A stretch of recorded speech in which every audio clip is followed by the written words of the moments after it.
Welcome students, welcome to artificial intelligence lecture number 2। और आज हम बात करने वाले हैं what is artificial intelligence. Actually mainly रूप से व्हाट इज़ इंटेलिजेंस पे। ठीक है, इंटेलिजेंस कितने तरह के होते हैं, आखिर आर्टिफिशियल इंटेलिजेंस को डेवलप करने के पीछे हमारा मकसद क्या रहा। जो भी साइंस ने डेवलपमेंट करी यही को लेकर के, वो किस चीज़ को देख के किया गया, कैसे समाज को और हमारे सोसाइटी को ऑब्जर्व करके। ठीक है। मेरी का जो हमारा जो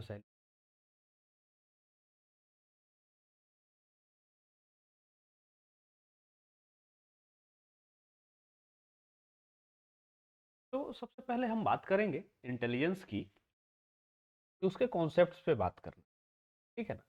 अंडरस्टैंडिंग है हम लोगों की क्या इंटेलिजेंस को लेकर के, वो देखना है।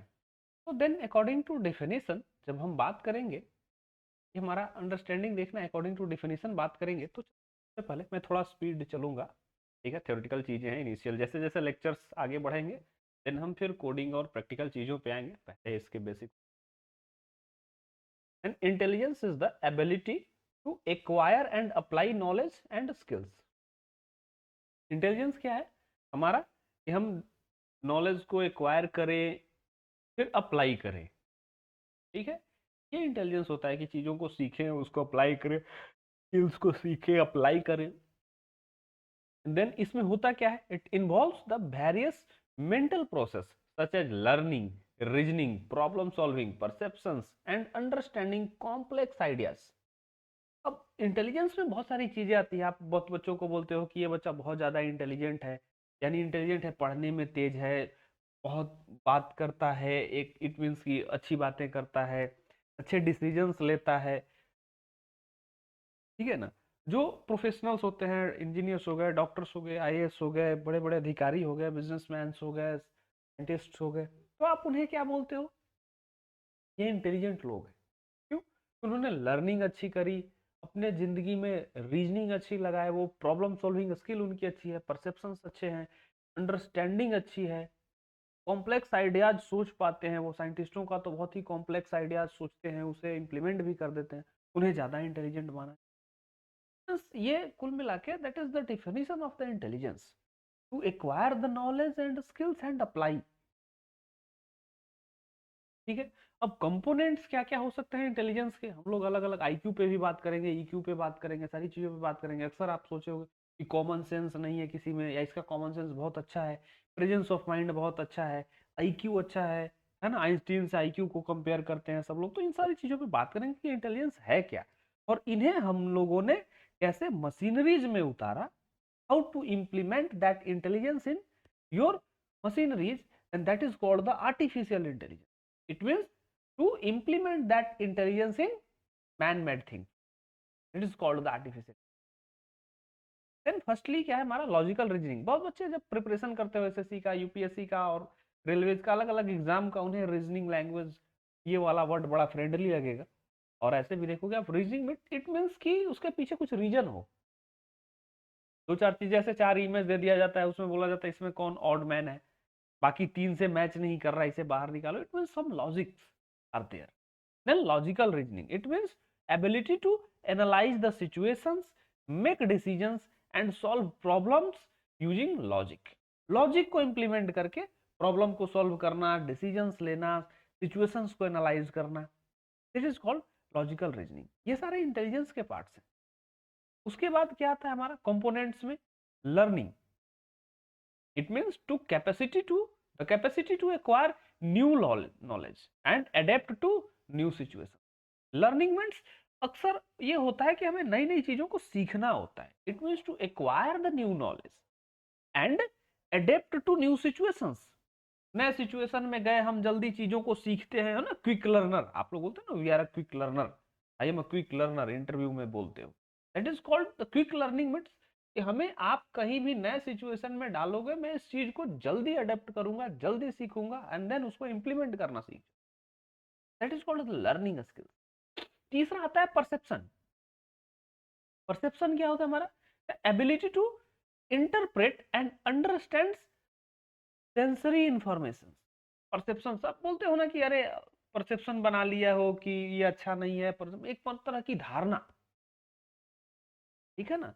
देन परसेप्शंस को इंटरप्रेट करना, अंडरस्टैंड करना, that is called the perception intelligence. चीजों को, हाँ, परसेप्शन, धारणा बना देना। जैसे धारणा क्या होती है, कोई धार्मिक जगह होती है, दिमाग में धारणा बनी होती है, यहाँ जाएंगे मन्नतें पूरी होती है। ऐसे बहुत सारी चीजें होती है। तो परसेप्शन से मीन्स किसी के लिए आपका दिमाग में परसेप्शन बन गया है कि ये बहुत अच्छा आदमी है, तो कभी कभी वो थोड़ा बहुत इधर उधर भी करेगा, तो आपके दिमाग में, नहीं यार ये अच्छा आदमी है, किसी अच्छे रीजन से किया, that is called the perception, ठीक है। देन अब आता है इमोशनल इंटेलिजेंस। ये सबसे ज्यादा हावी है अभी अब लोगों के ऊपर। Understand and managing ones and those of the emotional things. आप लोग बहुत ज्यादा फ्रेंडली हो, इसलिए मैं बहुत मैनेजिंग द इमोशन। पता चला कि आप चार बातें कोई अच्छी तरह से बोलेगा, आप उसके सामने अपना पूरा लगातार एकदम रामायण के पाठ की तरह पढ़ दो। तो ये भी चीज ध्यान रखना है कि कोई दो बातें बोल के आपको इमोशनल किया, नहीं कि आप अपनी सारी बात उसे सेक्रेट शेयर कर लेते, करते हो ना, या भावनाओं में बह जाते हो, फिर कुछ भी डिसीजन ले लेते हो आप लोग। देन इमोशनल होके भी लोग डिसीजन ले लेते हैं, मैनिपुलेट हो जाते हैं। That is called the emotional intelligence. How to control your emotions and how to handle that type of situations when somebody wants to influence you emotionally. नए बच्चों में ज्यादा ये समस्या होती है, स्कूली बच्चे जो होते हैं वो इमोशनली बहुत ज्यादा वो वीक होते हैं। It means and another thing, आपको क्या है, human versus artificial intelligence. Human में क्या, अभी इंटेलिजेंस की बातें हम लोग कर रहे थे, ह्यूमन और आर्टिफिशियल इंटेलिजेंस में वर्सेस अक्सर ये बहस होते हैं। नॉर्मली हम देखेंगे अभी क्या है। While human intelligence is innate and involves emotions, creativity and consciousness, and artificial intelligence refers to machine's ability to mimic these human cognitive functions through data and algorithm। Machine क्या करता है, डेटा और algorithm के बल पे काम, लेकिन हमारा माइंड क्या करता है, चीजों को लर्न करता है, सीखता है, इंटेलिजेंस, इंफॉर्मेशन इकट्ठा करता है, इमोशंस, क्रिएटिविटी, कॉन्शियसनेस, ये सारी चीजें होती है। बट एआई के पास ये नहीं।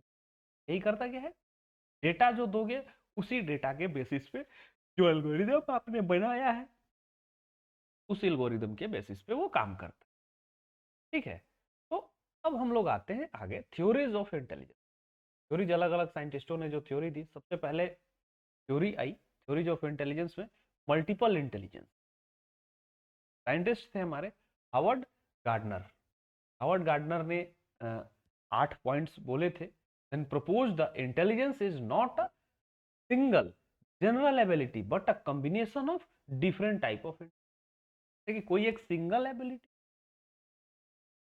क्या है, अलग अलग different different type of things का कॉम्बिनेशन है, different different type of intelligences कह सकते हैं। इंटेलिजेंस की भी कैटेगरी बांटे कि कोई भी इंसान इंटेलिजेंट है या कोई भी मशीनरी इंटेलिजेंट है। मशीनरी के लिए नहीं, अभी तो इंसानों के लिए। इट मींस कि कितनी कैटेगरी पे उसको हम लोग देखेंगे कि इंटेलिजेंस मतलब कौन सा वाला इंटेलिजेंस। कोई होता है कि पढ़ाई में बहुत इंटेलिजेंस है, बाकी चीजों में इंटेलिजेंस नहीं है, उसका डिसीजन गलत ले ले, तो that is not called intelligence ना। पूरी की पूरी कैटेगरी में अगर आप इंटेलिजेंस हो, देन आप परफेक्ट इंटेलिजेंट माने। देन कितनी कैटेगरी बोले वो हावर्ड गार्डनर ने। सबसे पहले linguistic intelligence. Linguistic it means ability to use language effectively. आपका कम्युनिकेशन कितना अच्छा है, लैंग्वेज को कितनी इफेक्टिवली आप यूज कर पाते हो, समझा पाते हो कि नहीं सामने वाले को अपनी बातें।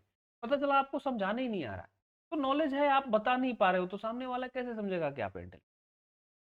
It means the first category is the linguistic intelligence, and the second is logical mathematical intelligence. Logical नहीं है आपकी बातें, तो भी कोई मतलब का नहीं है वो। It ability to think logically and solve mathematical problem. सबसे ज्यादा लॉजिक मैथमेटिक्स में लगता है, और बच्चों को सबसे ज्यादा डर भी math. It means you are logically weak if you find fears in your mathematics subject। then आपको क्या करना है, then to develop your logical things to solve that type of math problems। It means to develop the mathematical intelligence. तो अगर आप AI में काम करना चाहते हो, टेक्नोलॉजी में काम करना चाहते हो, प्रोग्रामिंग में काम करना चाहते हो, देन अभी से मैथमेटिक्स जितनी अच्छी होगी, आप उतने अच्छे और उतने क्रिटिकल एल्गोरिदम्स बना पाओ। Then programming is not just an script, लिख दिए print hello world, that is not programming. Programming is approximately, not fully, approximate, sometimes you called fully, because all the things calculated help of any other algorithms। कोई भी programming आप आके देख, तो ये then स्पाटियल intelligence. स्पाटियल में क्या है हमारा, अलग अलग इसका आप लोग प्रोनाउंसिएशन कर सकते हो, करेगा, चीजों को समझेंगे कि हम कहना क्या। Then ability to visualize and manipulate. Visualization बहुत एक अच्छी, मान लो इमेजिनेशन कुछ चीजें आपको करनी होती है ना, विजुअलाइज, कोई आपको कहानी सुना रहा है बैठ के, और आप उसको बैठ के विजुअलाइज करो कि ऐसा ऐसा चल रहा होगा, तो कुछ लोग बहुत अच्छा विजुअलाइज कर लेते हैं, कुछ लोग नहीं कर पाते। अब पेंटर्स को देखे हो आप, पेंटर्स बहुत अच्छी पेंटिंग बनाते हैं, वो चीजों को विजुअलाइज कर लेते हैं और देन अपने कैनवास पे उतार देते हैं, विजुअलाइजेशन बहुत अच्छा, ऑब्जेक्ट को मैनिपुलेट कर देते हैं। आप मुस्कुराते हुए बैठे हो, हल्का सा कलर चेंज करेगा, आपके फोटो को मैनिपुलेट कर देगा और आपका चेहरा उदास दिखाई, आप बाहर में हंस रहे हो, हल्का सा फोटो में माइनर सा चेंज और वो सैड कर दे, और नहीं तो बोलेगा कि हल्का एंगल पे ऐसे देखो आपको सैड दिखेगा, ऐसे देखोगे तो हुआ दिखेगा। That is called the ability of,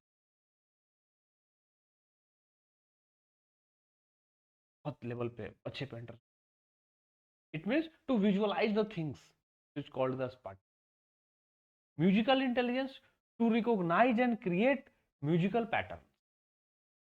and bodily kinesthetic intelligence, it means ability to use one's body skill, that is, these are the little things ये, बट उन्होंने किनको, हावर्ड गार्डनर ने कैटेगराइज की। Interpersonal ability to understand and interact with others, ये बहुत important चीज, चीजों को समझना और दूसरों डायरेक्ट कर, इंटरपर्सनल मोस्ट। कुछ लोग होते हैं इंट्रापर्सनल, इंट्रापर्सनल में क्या होता है, अपने आप से बात, अपने आप को समझ, जो आदमी खुद को नहीं समझ सकता वो दूसरों, होता है ना कि पहले अपने आप को समझ। It means intrapersonal intelligence, ability to understand oneself, आपको समझ कह सकते। आठवें नंबर पे आता है नेचुरलिस्टिक, नेचर से नेचुरल। अब नेचुरलिस्टिक्स में क्या होता है, इंटेलिजेंस में ability to understand nature and nature को, इट मीन्स समाज को चारों तरफ से। तो ये 8 कैटेगरी।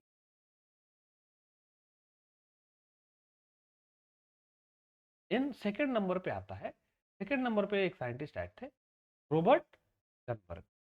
रॉबर्ट स्टर्नबर्ग ने थ्योरी दी triarchic, triarchic theory of intelligence. And triarchic theory में उन्होंने क्या डाला, analytical intelligence, creative intelligence and practice. उन्होंने 3 कैटेगरी।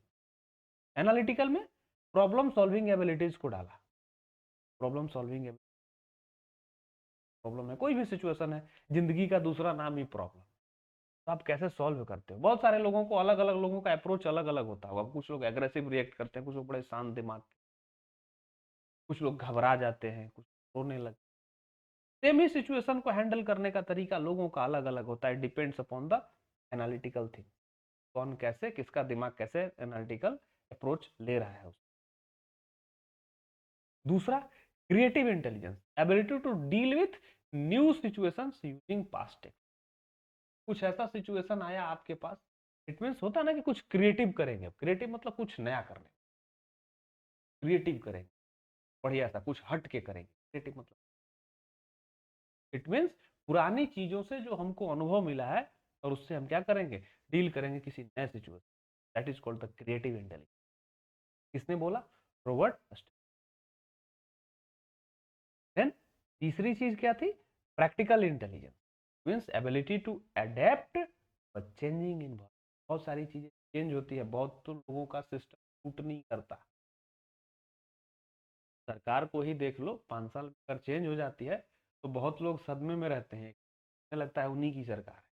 अभी भी एकदम टेंशन में होते हैं, आम जनता को देते, प्रैक्टिकल है, उन्हें कोई मतलब नहीं, किसी की भी सरकार हो अडेप्ट कर लेते हैं, वो एकदम इन्वायरमेंट चेंज सा हो जाता है ना। अब एबिलिटी टू चेंजिंग इन्वायरमेंट, तो मेंटली आप कितना इन्वायरमेंट में अडेप्ट कर पाते हैं, then that is called practical. वो प्रैक्टिकल थिंग है ना। आप चुनाव लेकिन देखना, बहुत सारे नेता सदमे में 2-2 साल तक, कुछ लोग तो पूरे 5 साल रहते हैं, उन्हें लगता है कि वो हारे ही नहीं, उन्हें हराया गया। Just just the things. Then intelligence को मेजर करने का, मेजरिंग इंटेलिजेंस, किसी चीज की इंटेलिजेंस को कैसे मेजर किया जाता है? अच्छा, इंसान में हम क्या आईक्यू चेक करते हैं ना, आईक्यू से मेजर करते थे। आईक्यू का मतलब होता है इंटेलिजेंस क्वोशेंट। इंटेलिजेंस क्वोशेंट में आईक्यू जो है हमारा, ये क्या है? A measure of a person reasoning ability as compared to the statistical norms और average for their age, taken from standardised. जब आप डॉक्टर के पास या नॉर्मली साइकेटिस्ट के पास जाते हो, साइकोलॉजी वालों के पास, वो अगर आईक्यू टेस्ट कराते हैं कुछ क्वेश्चन और देखते हैं कि आपकी कितनी, आप कितना answer according to your age, according standard, उसी से पूछा जाता है और एक रेफरेंस से कैलकुलेट किया है कि हाँ आप परसेंट, दैट इज, तो आपका आईक्यू का अंदाजा। ठीक है। EQ, emotional question, EQ test भी होता है emotionally, it means to measure emotional intelligence, अभी ऊपर में मैं बात कर रहा हूं, which involves understanding and managing emotion. Emotion से हो आप लोग देखो ना, अक्सर झगड़ा होता है, तुम मेरे इमोशन को, फैमिली में झगड़ा होता है, दोस्त, ये वाला वर्ड बहुत use, it means to develop your EQ. Emotionally strong हो देन आईक्यू नहीं, ईक्यू इस्तेमाल। एआई इंटेलिजेंस, आर्टिफिशियल, ये क्या है? In the context of AI, intelligence is measured by a machine. अब एआई के केस में हम किसको मेजर करते हैं? मशीन की एबिलिटी, ठीक है, टू परफॉर्म टास्क। टास्क देखेंगे कैसे परफॉर्म कर, would require intelligence if done by human. अगर हम इंसान किसी चीज को कर रहा है तो उसी को काम को मशीन को देखेंगे वो कितना परसेंट सही कर पा, परफॉर्म कर पा रहा है कि नहीं, इंसान की जरूरत को पूरा कर पा रहा है। And then this include playing a game like chess, recognize faces, understanding natural. बहुत सारे, अब तो एआई बहुत सारे आने लगे, देखिएगा कि आपने जो टास्क दिया वो कितना अच्छे से वो कर पाया और हम उसे कितना बेहतर कर पाएंगे। बहुत सारी चीजों में तो एआई हमें बीट भी कर गया है। आप आर्टिकल लिखने के लिए बोलो, बहुत अच्छा, हो सकता है एरर होगा, ग्रामेटिकल आप निकाल सकते हैं, लेकिन वो लिखता बहुत अच्छा है ना, सेंटेंसेज, पैराग्राफ्स के फॉर्मेशन बहुत अच्छे कर, तो वो अंडरस्टैंडिंग, वो इमोशनल नहीं होता, इमोशनली डिसीजन। अब आते हैं how intelligence is modelled in AI. अब देखो कि हम जो इंटेलिजेंस की चीजें जो हम सीखे, अभी पढ़ते आ रहे हैं कि अच्छा how many types of intelligence, कितनी कैटेगरी बांटे, हर चीज, इन्हीं चीजों को इम्प्लीमेंट करते जा रहे हैं ना मशीनरी में, और हमारा एआई एडवांस होते जा रहा है। इमोशंस नहीं सिखा पाए हो, बाकी सारी चीजें, डिसीजन मेकिंग, ये वो बहुत सारी चीज तो सिखा चुके हैं, है ना, और धीरे धीरे वो एडवांस भी हो रहा है। फ्यूचर का पता नहीं कहाँ तक जाएगा अभी, है ना, ह्यूमन ब्रेन है भाई, कुछ भी बना सकता है। तो क्या, सबसे पहले इनको 3 कैटेगरी, सिंबॉलिक एआई, कनेक्शनिस्टिक एआई और रीइंफोर्समेंट। कनेक्शनिस्ट जो है हमारा, ये अभी सबसे ज्यादा काम कनेक्शन से बन के, है ना, न्यूरो नेटवर्क, इससे वो कनेक्टेड है, उससे वो कनेक्टेड, बहुत सारे हिडन नेटवर्क, तो उस पर बात करें। सबसे पहले सिंबॉलिक एआई। एआई में क्या करते हैं, जब एआई में उतारना होता है, हम सिंबल्स सिखाते हैं ना, लेबल्स, डेटा। मान लो कि एआई को सिखाना है तो एप्पल की फोटो डालेंगे, उसको बताएंगे कि अगर ऐसी तस्वीर आएगी, 10 तरह की एप्पल की फोटो डाल दिए, 50 तरह के फोटो डाल दिए और लिख दिए कि यह है एप्पल। ऑरेंज की तस्वीर डाल दिए, उसको बोले ऑरेंज, वाटरमेलन की डाले वाटरमेलन, बनाना का डाले बनाना, और ऐसे करके डेटा डाल दिए उसमें। और जब अगली बार आपको ये फल दिखाओगे तो सबसे पहले क्या करेगा, सिंबल को चेक करेगा अपने डेटाबेस में, बोलेगा ये वाला सिंबल बनाना, तो बताएगा कि ये बनाना है ना। और अगर मान लो कि वो डेटाबेस में वो फल नहीं मिल रहा है, तो जिससे नजदीकी मिलता जुलता रहेगा वो बताएगा कि हमको इतना परसेंट चांस लग रहा है कि ये, अगर आपने ट्रेनिंग दे रखी है उस लेवल की। तो वो डिपेंड करता है कि आप कैसा एल्गोरिदम लिखे हो, कैसी ट्रेनिंग दी हो सिंबॉलिकली। तो AI models that use symbolic system to represent human knowledge and solve problems through rule based process। and symbols अगर सिंबल सिंबॉलिकली बहुत होता है, जब हम आगे बढ़ेंगे तो बात करेंगे डिटेल में, अभी बस इंट्रोडक्शन। अब कनेक्शन वाले में बात करेंगे, यूज न्यूरल नेटवर्क्स। सबसे ज्यादा न्यूरल नेटवर्क्स यूज हो रहा है ना। डीप लर्निंग में न्यूरल नेटवर्क्स यूज हो रहा है, ये सारी चीजें एनएलपी वगैरह जो भी आ रही है। एनएलपी तो थोड़ा एडवांस में और आ गया, रीइंफोर्समेंट लर्निंग में भी यूज हो रहा है।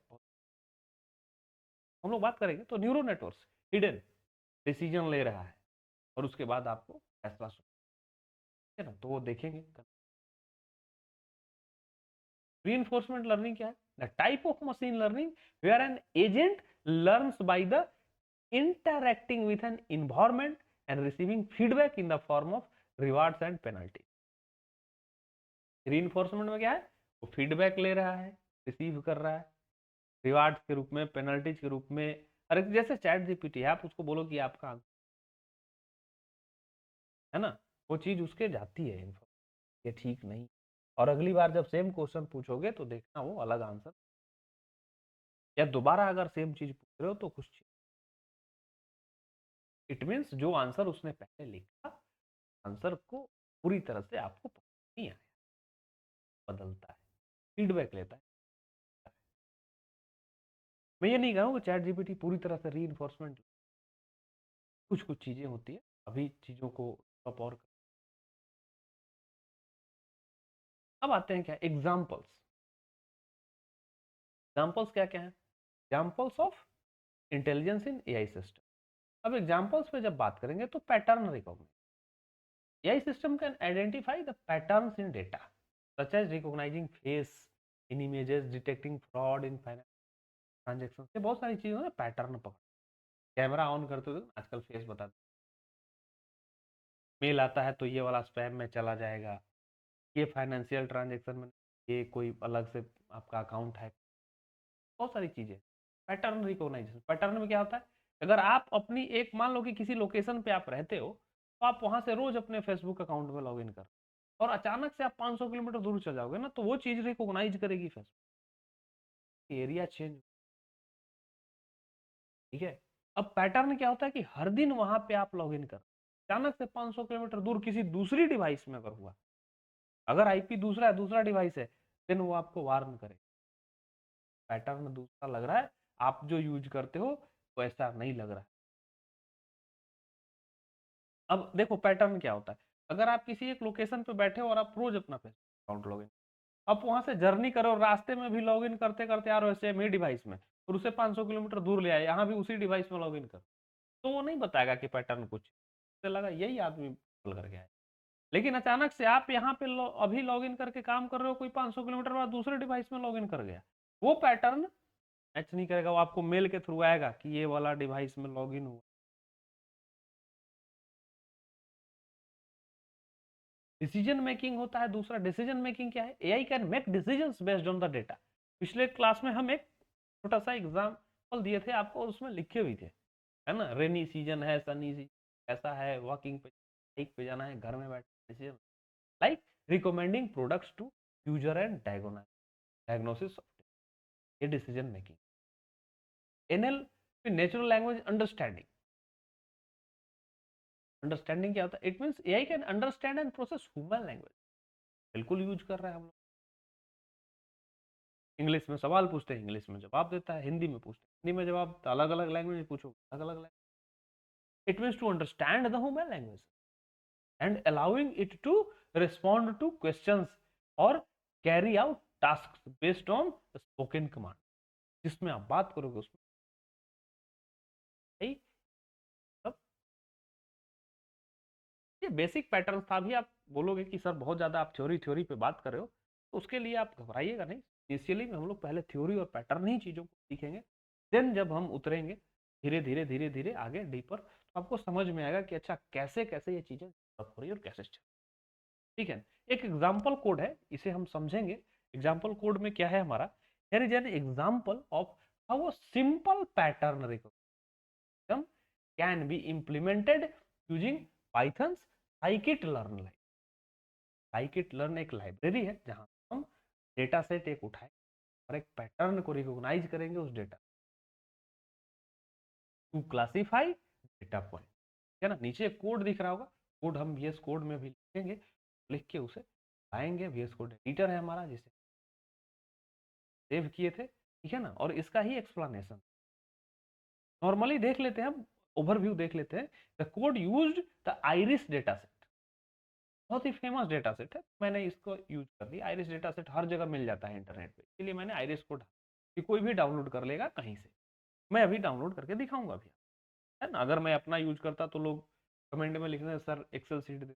आइरिस सबसे फेमस है, वो कहीं पे भी हो जाए easily. The popular data set for pattern recognize. अब इसी का हम लोग पैटर्न रिकॉग्नाइज। अब मान लो इसका दूसरा पॉइंट है हमारा कि the data is split into training and testing sets. अगर मान लो कि 100 डेटा है, ठीक है ना, तो 100 डेटा में से 70 डेटा हम क्या करेंगे, ट्रेन करेंगे अपने मॉडल जो है उसको सिखा दिए, 70 डेटा याद करवा दिए, और बाकी का 30 डेटा रख लिए, ठीक है ना। और बाकी का 30 डेटा से हम सवाल पूछेंगे, इसके आधार पे इस 70 डेटा से सिखाया हुआ जो टर्म था हमारा, इससे जो हम सिखाए थे उसके आधार पे ये 30 पूछेंगे और देखेंगे कि कितना करेक्ट जवाब दे पाता है। That is the called the concept of train and test. 70% पे ट्रेन किए, 70% use for training the model and 30% for testing. Train and test में हम ब्रेक कर, एंड देन होता है द के नियरेस्ट नेबर हम यूज किए टेक्नोलॉजी। के नियरेस्ट नेबर में होता है KNN टेक्निक। अब बोलोगे कि के का मतलब क्या होता है, क्या मतलब होता है इंटीजर्स। हाउ मेनी इंटीजर्स, हम नजदीक में, हमारा नजदीक में कितने इंटीजर्स है। अब देखो क्या, एक नॉर्मली मैं इसमें ग्राफ में समझ, ताकि आपको क्लियर समझ में KNN की बात में क्या कर रहा हूँ। जैसे मान लो कि ये एक XY ग्राफ है, ठीक है ना, XY ग्राफ है, और इसे एक ऐसे हमने समझ लो, नॉर्मली आप लोग बच्चे हो तो y=mx+c पढ़ते हो, ठीक है। mx+c से ऐसे ग्राफ बना लिया स्ट्रेट लाइन, ठीक है। स्ट्रेट लाइन ग्राफ बना लिया, मान लो कि ढेर सारा डेटा आपको दे दिया गया, ऐसे ऐसे क्या दे दिया, है ना। अब क्लासिफिकेशन करना है, मान लो कि क्लासिफिकेशन करना है कि अच्छा इधर ये वाला अपर लेवल, ये वाला लोअर लेवल, बहुत जगह पे क्लासिफिकेशन होते हैं। देन जब हम क्लासिफिकेशन करने जाएंगे तो बीच में लाइन खींचेंगे। अगर क्लासिफाई करना है, इसमें इसको हम दो भाग में बांटना है, क्लासिफिकेशन करना है तो बीच में लाइन खींचेंगे। तो देन उसके लिए एक पैटर्न होता है, जब हम KNN पे बात करेंगे वो बिल्कुल वो मशीन लर्निंग की चीज है अलग पे। जब हम KNN पे जाएंगे देखेंगे के नियरेस्ट नेबर, इसके नजदीक नजदीक जो KNN एरर किसमें कम आ रहा है, देन उसी लाइन को हम परफेक्ट। वो एक डिफरेंट चीज है, उस पर हम आगे के लेक्चर्स में बात करेंगे कि KNN क्या होता है। अभी बस इतना समझ लो, नियरेस्ट नेबर हम लोग, यानी हमें सिर्फ ये देखना है अभी, हमारा जो टारगेट है वो क्या है, अभी ये देखना पैटर्न को रिकॉग्नाइज कर, ठीक है ना। 3 कैटेगरी हम लोग डाले हुए हैं, आता है सेट, वो देखना है। और after training the model accuracy is evaluated test, देखेंगे कितना एक्यूरेट वो, ठीक है। तो चलो सबसे पहले हम कोड पे चलेंगे, और कोड पे चल के ज्यादा समझ में, है ना। ये रहा, इसे थोड़ा और क्या कर देता हूँ, हाँ ये कोड नहीं है। सबसे पहले ये है डेटा सेट को डाउनलोड करने का कमांड। आइरिस डेटा जो हम लोड करेंगे, तो यहाँ पे हम डाउनलोड करके भी आपको दिख वो कैसे डाउनलोड होगा। तो सबसे पहले हम क्या सिखाए थे कि वर्चुअल इन्वायरमेंट जो हम लोग बना रखे हैं माई ENV, इसे क्या करना है, एक्टिवेट। मेरा लिनक्स है तो मैं कैसे एक्टिवेट करूंगा, फोर्स जो नाम है हमारा इन्वायरमेंट का IENV slash bin, sorry codes folder में नहीं है हमारा, एक कर और पीछे चलना। अब लिखना है सोर्स IENV बिन एक्टिवेट। अब देखो ये क्या हुआ, इन्वायरमेंट एक्टिवेट। अब चलना है, पहले डे 1 वाले में चलेंगे। डे 1 वाले में चल के हम डेटा सेट को देखेंगे, इस डेटा सेट को हम डाउनलोड करेंगे, ये वाला डे 1 के अंदर हमारा data dot P Y iris data देखना है पहले, क्योंकि वो ऑटोमेटिक क्या हो जाएगा, कॉल हो जाएगा sklearn data set import load iris, है ना। और ये वाला डे 2 है, ये वाला हम sklearn import data set train test में ब्रेक करेंगे, कैनन एक्यूरेसी इसको, और कौन सा iris data set load iris, ठीक है ना। तो सबसे पहले हम आइरिस डेटा ही देखते हैं क्या है इसको। ये क्या है, हमारा एक का नॉर्मल सा कोड है, जिससे हम आइरिस डेटा सेट को देखेंगे कि अच्छा इसके लर्न डेटा सेट और ये इंपोर्ट जो हम लोड करा रहे हैं वो है क्या। तो इसको हम रन कराने के लिए विंडो वाले केवल पाइथन लिखेंगे, हम लिखेंगे पाइथन 3, और हमारा फाइल का नाम क्या है, डेटा डॉट, ठीक है। जब हम ऐसे रन कराएंगे, हमारा रन कर गया, और रन करने के बाद देखो इस फाइल में नीचे iris डॉट csv आ, ये iris डॉट csv के नाम से हमने इसे क्या किया, सेव किया। देखो सेव csv। अभी कोड पे आप बहुत हद तक मत जाना, आपको कि क्या बता दिया सर कोड के बारे में, तो आप बताया नहीं, कोड पे हम आगे बात करें, अभी बस डेटा दिखाना। ये है हमारा लेंथ है, विड्थ है, एक और लेंथ है petal length, petal width, species. तो स्पेसिज है, 3 तरह के स्पेसिज देखो इसमें है, सेटोसा, ठीक है ना, बहुत ये फेमस डेटा सेट है, ये हर जगह यूज होता है तो डाल दिया, बहुत सारे वीडियोज में ये डेटा सेट आता है। वर्सी कलर एंड वर्जिनी, ये 3 आपको 151 एस 150 है, क्योंकि ऊपर वाला रो तो कॉलम के नहीं, ठीक है ना। CSV डेटा है, CSV का मतलब कॉमा सेपरेटेड, ठीक है ना। एक्सेल सीट में यही वाला CSV वैल्यू, एक्सेल एसएक्स वो होता है, बट CSV फाइल ही एक ही जैसे होता है। यही वाला फाइल हमारा लोड होने वाला है, और इसी का पैटर्न रिको, इसका 70% वैल्यू रैंडम वो उठाएगा और उसे ट्रेन कर लेगा, ठीक है ना। और बाकी के 30% को क्या करेगा, पूछेगा उसी मॉडल से और देखेगा कि कैसा आंसर दे रहा है ओरिजिनल वाले से। अब मान लो कि 70% वाले में देखो, यहां से लाइन नंबर 2 और लाइन नंबर 3 को वो छोड़ दिया, इसका टेस्ट करेगा, बाकियों को क्या कर दिया, ट्रेन कर दिया, और फिर इन दोनों से क्या करेगा, इन दोनों का बारे में पूछेगा और देखेगा कि आपका जो ओरिजिनल डेटा सेट में 51351402, इससे कितना क्लोज वैल्यू वो दे रहा है, यानी जो आपने ओरिजिनल बताया और उस मॉडल से जो वैल्यू आ रहा है उसको मैच करा के देखेगा, original value and predicted value, कि कितना का एरर आ रहा है, कितना सीख पाया आपका मॉडल, जो चीजें आपने सिखाई, ठीक है ना, उसके आधार पर। वो इसी तरह से होता है कि मान लो कि 100 फ्लैट है, 100 फ्लैट की कीमत स्क्वायर पर स्क्वायर फुटेज आपने अपने मॉडल को सिखा दिया कि पर स्क्वायर फुट इतना कीमत है तो एक फ्लैट की कीमत इतनी, और इस तरह से करके 100 डेटा दे दिया। और फिर आप एक घर लेकर के आए, बोले इस घर की कीमत है 100 गज का है 50 लाख रुपए, ये ओरिजिनल कीमत है। और फिर यही बात आप क्वेश्चन अपने मॉडल से पूछो कि 100 गज का एक मकान है, इतना है, इसकी कितनी कीमत होगी, तो मान लो बोलेगा कि 49.5 लाख, इसके आधार पे बोलेगा, आप जो 100 डेटा पहले दिए हो उसके आधार पे बोला, और आपका ओरिजिनल कितना है 50 लाख, इट मीन 50,000 का एरर वो बता रहा है। तो इतना एरर आएगा, एग्जैक्ट नहीं बताता मॉडल, कभी भी प्रिडिक्टेड वैल्यू बताता, इसीलिए उसको बोलते हैं प्रिडिक्टेड, और जो एग्जैक्ट होता है उसको क्या बोलते हैं, एक्चुअल वैल्यू, ठीक है। तो थोड़ा बहुत एरर होता ही होता, मॉडल क्या है, अप्रोक्सीमेटली अंदाजा, ठीक है।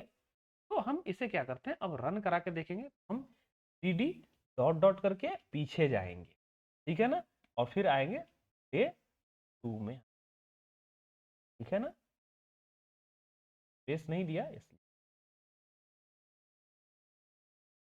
ठीक है। डे 2 में हमारा क्या है, फर्स्ट डॉट, पहला ये कोड है। सबसे पहले हम कोड को समझें, ठीक है ना। कोड को समझते हैं कि क्या है, 30% पे कैसे टू। स्केलर्न है हमारा, स्केलर्न मशीन लर्निंग का मॉडल है एक, जो क्या करता है, ट्रेनिंग एंड टेस्ट में। ये जितने भी के एन एन वगैरह, ये सब सारे supervised learning. It means to handle the labelled data. Labelled मतलब देखो, सबका पहले से पता है, सेटोसा का ये है, वर्सिकल, तो लेबल्ड डेटा। यहां से हम क्या करेंगे, सारे मॉडल्स को इंपोर्ट किए, ट्रेन टेस्ट मॉडल को भी किए, यानी हमको स्प्लिट करना है ना, दो भाग में स्प्लिट करना है। के एन एन को भी किए, के नेबर्स क्लासिफायर, है ना। नेबर्स मतलब नियरेस्ट नेबर, यानी नजदीक वाले नेबर्स को देखेंगे और क्लासिफाई कर देंगे, जितना क्लासिफिकेशन, ठीक है। मैट्रिक्स बनाएंगे एक्यूरेसी स्कोर के लिए, कंफ्यूजन मैट्रिक्स वगैरह बनता है, मैं पढ़ाऊंगा इसमें एक्यूरेसी स्कोर कि कैसे एक्यूरेसी का वो निकालना हम बाद में सिखाएंगे। अभी सिर्फ ये देखना है क्लासिफिकेशन करके हमारा कैसा आ, ठीक है। अब यहां से डेटा सेट को लोड किए, एक्स पे आइरिस डेटा, वाई पे iris target, X Y coordinate का वो टारगेट, है ना। और ये रहा का ट्रेन टेस्ट मॉडल में ब्रेक करने का आपका script, X train X test, Y train और वाई टेस्ट। तो आप एक्स वाई कोऑर्डिनेट पे कार्टेशियन कोऑर्डिनेट ब्रेक करने वाले हैं, वो ब्रेक, ठीक है ना। और टेस्ट साइज कितना डाले, 0.3, देखो यहाँ 0.3 है test size. It means 30% test size रखे, यानी बाकी का 70% कहाँ डाले, ट्रेनिंग में, ठीक है ना। एंड देन इनिशियलाइज द के नियरेस्ट नेबर क्लासिफाई, के नियरेस्ट नेबर, और कितने क्लासिफिकेशन, एन नेबर्स में, ठीक है ना। और ट्रेन द क्लासिफायर, अब इसको क्या करेंगे, ट्रेन करेंगे, K N N dot fit, train करेंगे किस पे, एक्स ट्रेन और वाई ट्रेन, यानी ट्रेनिंग वाले डेटा से ट्रेन करेंगे, यानी जो 70% डेटा निकला उससे क्या करेंगे, ट्रेन करेंगे, किसको, ये के एन एन मॉडल यूज, है ना। और देन 21 नंबर में क्या लिखा, देखो make predictions on the test set. अब टेस्ट सेट जो है 30% वाला, उससे क्या करेंगे, प्रिडिक्ट करेंगे, यानी वाई पे प्रिडिक्शन आएगा, Y predict is equal to K N N dot predict, और किसको लिए, एक्स टेस्ट, एक्स टेस्ट, ठीक है ना। अब चलो हम नीचे आएंगे और calculate accuracy, accuracy is equal to accuracy score Y test और वाई प्रिडिक्शन, ठीक है ना। वाई प्रिडिक्शन और वाई टेस्ट के बीच में हमें एक्यूरेसी स्कोर, और ये प्रिंट कराएंगे एक्यूरेसी। और एक्यूरेसी में कैसे आएगा, एक्यूरेसी रेड एफ परसेंटेज, ये फॉर्मूला मैं पढ़ाऊंगा अभी आगे चल के।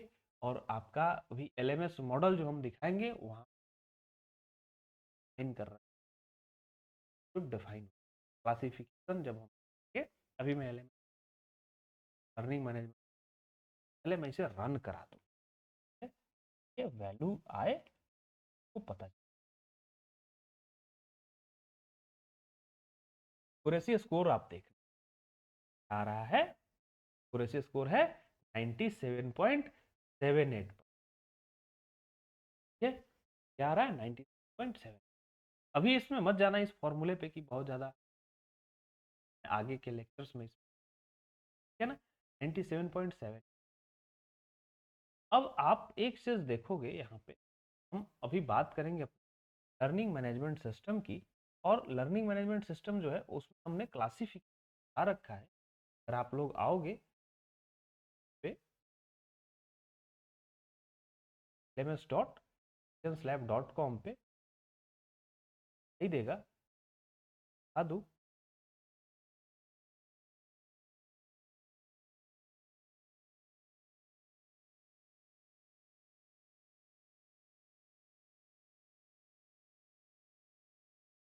सिस्टम है क्लासिफिकेशन, तो आपको दिख एमएल में, थ्योरी में ही देखो बता रखा है क्लासिफिकेशंस में, आओगे तो आप पढ़ने के लिए डिटेल भी मिलेगा, कोड स्निपेट्स मिल जाएंगे, देखो कैसे कोड यूज हो रहा है, देखो स्केलर्न वगैरह, ये बहुत अच्छे से ब्रेक करके है पढ़ सकते हो क्लासिफिकेशन। और जब ये आएगा ए टू जेड इस प्रैक्टिकल में आओगे आप, CSV को अपलोड करोगे, CSV फाइल यही अपलोड करोगे, वो आएगा एक एक एक्सप्लानेशन, एक एक चीजों का ये रहा फॉर क्लासिफिकेशन। जब यहाँ से आप देखो, आप सैंपल डेटा डाउनलोड करोगे, अपलोड करोगे, मैं यहाँ पे चला के दिखा दे रहा हूँ। डेटा को लोड करना, upload CSV file,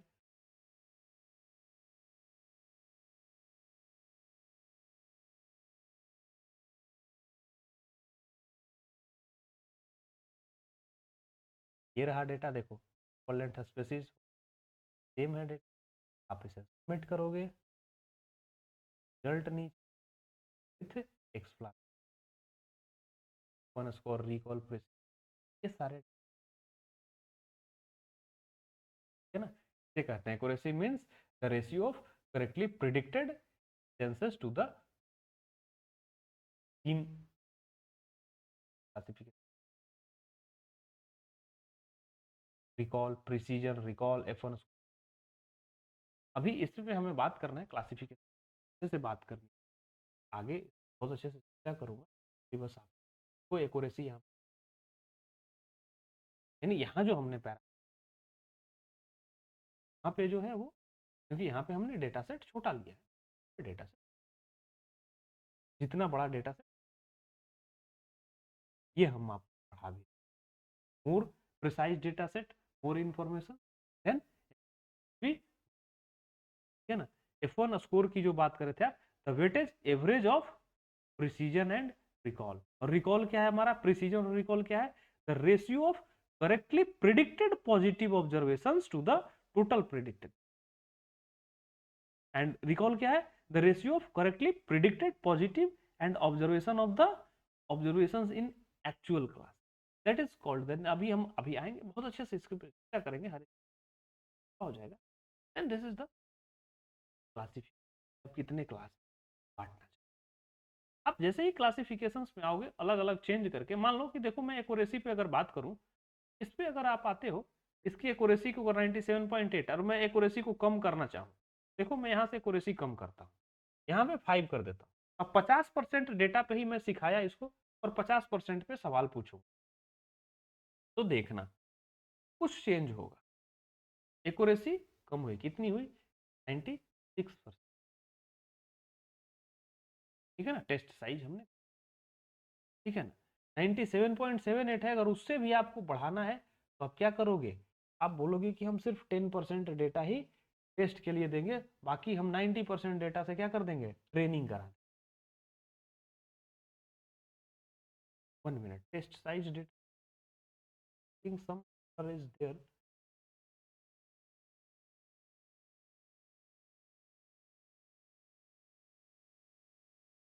means to reduce the data, you can check here, you reduce the test size to 20%, then accuracy will be 100%। 100% accuracy पे पहुंच जा रहा है वो 80% डेटा पे, इसीलिए वो दिक्कत कर रहा है, ओवरफिटिंग हो जा रही है। एक टर्म आता है ओवरफिटिंग, वो बाद में हम लोग चर्चा करेंगे, देखेंगे।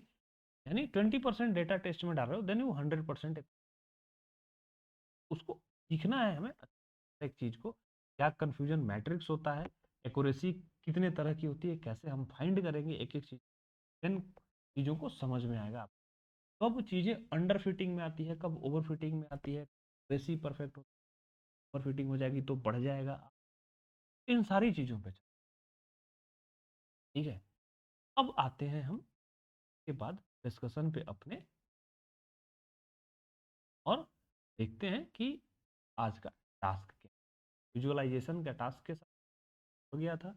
देन डिस्क्रिप्शन ऑफ इमेज, आप एक इमेज, उस इमेज को जो मैं पिछली बार बनाया था, अभी मैं इमेज बनवा रहा हूँ, 10-12 लेक्चर्स तक मैं इमेज विजुअलाइज कराऊंगा आपका, ताकि आपकी एनालिटिकल चीजें, अभी बोला ना सिंबॉलिकली या फिर इमोशनली एनालिटिकल थिंग्स, तो यही मैं देखना चाह रहा हूँ धीरे धीरे, that is called the intelligence. 10-12 lectures तक हम आपके इंटेलिजेंस को चेक करेंगे, इंटेलिजेंस को डेवलप करेंगे, इन चीज़ों को आप ट्राई करिएगा। देन हम फिर रियल टास्क पे चलेंगे, आपको वर्क देंगे, डिस्कशंस पॉइंट्स देंगे, कुछ डिबेट्स के साथ छोड़े जाएंगे हर लेक्चर में, तब तक ये 50 लेक्चर, आई थिंक 12 लेक्चर्स तक मैं आपको विजुअलाइजेशन कर। देन विजुअलाइज क्या करना है आपको, imagine an image showing a human brain on one side and a circuit board on a other side. Human brain imagine करना, एक सर्किट बोर्ड दूसरे साइड इमेजिन, ठीक है ना। अब क्या करना है, ह्यूमन ब्रेन का न्यूरो नेटवर्क, न्यूरल पाथवे, ठीक है ना, डिपिक्ट करना है आपको, तो हाईलाइट करना है। The brain is depicted with areas highlighted to represent different type of human intelligence, logical, emotions, linguistic. आप ह्यूमन माइंड के बारे में पढ़ते हो तो कहाँ से कौन से डिसीजन लिया जाता है, कहाँ पे logic, midbrain, forebrain, hindbrain, spinal cord, ये 3 तरह के ब्रेन और स्पाइनल कॉर्ड होता है जो क्विक रिएक्शन देता है आप लोगों का। It means to called called fourth brain, मैं स्पाइनल कॉर्ड को फोर्थ ब्रेन कहता हूँ क्योंकि वो होता है ना एक आपका, उसे बोलते हो आप क्विक रिएक्शन जो हम लोग लेते हैं, reflex reaction, then reflex reaction में वो यूज होता है। देन हम माइंड ह्यूमन ब्रेन का इंडिकेट करेंगे, उसके न्यूरो नेटवर्क्स के पाथवे को दिखेंगे, दूसरी तरफ सर्किट बोर्ड को, एक मशीन को रखेंगे और उसको हम कनेक्ट करने की कोशिश करेंगे कि कैसे हम, क्योंकि इंसानी दिमाग को ही तो कॉपी कर रहे हैं, यही का मतलब है ना। देन विजुअलाइज करेंगे, while the circuit board shows the data points and neural networks representing artificial, the image should have labels highlighting human intelligence on the brain side and artificial intelligence the, ठीक है ना। ये 3-4 चीजों को human brain में आप analyse करोगे, बगल में एक रोबोट होगा बगल वाले सर्किट में, उस रोबोट में आप नॉर्मली न्यूरो नेटवर्क एनालाइज करने की कोशिश करना कि ये चीजें आप रोबोट से कैसे करा सकते हैं। बहुत ही अच्छा टास्क है, आप इसे ट्राई करना। देन हम एक बात, इसमें हम क्या सीखे, this image emphasize the connection difference between, illustrate how AI tries to make different aspects, and ठीक है, ट्राई करोगे। आज के लिए बस इतना ही, मिलेंगे नेक्स्ट लेक्चर में आगे की कहानी के साथ। Bye bye.